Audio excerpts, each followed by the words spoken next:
प्रभु यीशु मसीह के पवित्र नाम से आप सभी को जय मसीह की। मैं विश्वास करता हूं कि आप सब अच्छे हैं। हम उत्पत्ति पहले अध्याय से कुछ अनोखी बातों को अध्ययन कर रहे हैं। पिछले संदेश में हम दो बातों को देखे थे। पहला, ये अध्याय अंधकार और शून्यता से शुरू होती है और बहुत अच्छा के साथ खत्म होती है।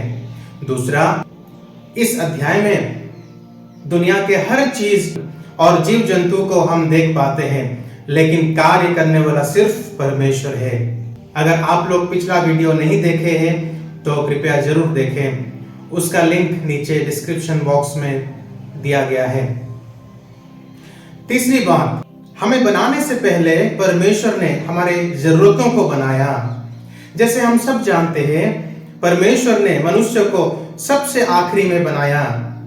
उससे पहले उन सभी को बनाया जिसके बिना हम नहीं रह सकते हैं। सूर्य, चंद्रमा, तारागण को बनाया, पेड़ पौधों को बनाया, समुद्र और उसमें रहने वाले जीवों को बनाया, जमीन के जीवों को बनाया, फिर मनुष्य को बनाया।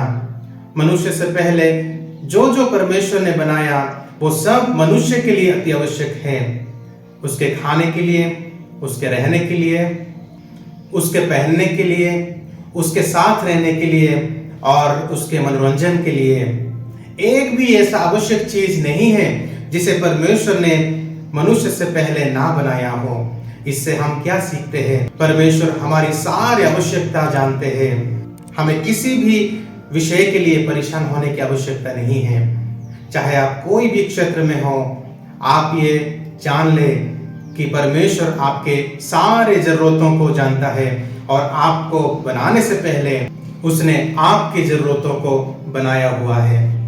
चौथी बात, नया दिन पाने के लिए शाम को पार करना होगा। एक वाक्यांश यहाँ पर बार बार लिखा गया है, तथा सांझ हुई फिर भोर हुआ। इस प्रकार अगला दिन आया। और ये वाक्यांश हर दिन के लिए लिखा गया है।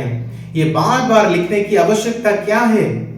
क्योंकि इससे परमेश्वर हमें ये समझाना चाहते हैं कि एक नया दिन आने के लिए सांझ को पार करना होगा, फिर नया सुबह आएगा।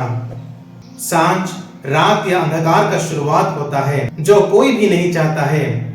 अंधकार दुख और बुराइयों को दर्शाता है।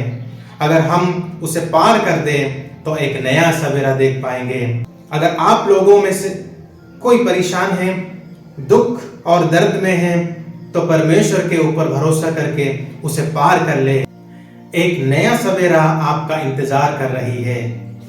ये धीरज और निडरता को समझाता है। जो परमेश्वर को डरते हैं उन्हें जगत को डरने की आवश्यकता नहीं है। पांचवी बात, अंधकार और शून्यता में भी पवित्र आत्मा साथ नहीं छोड़ता है।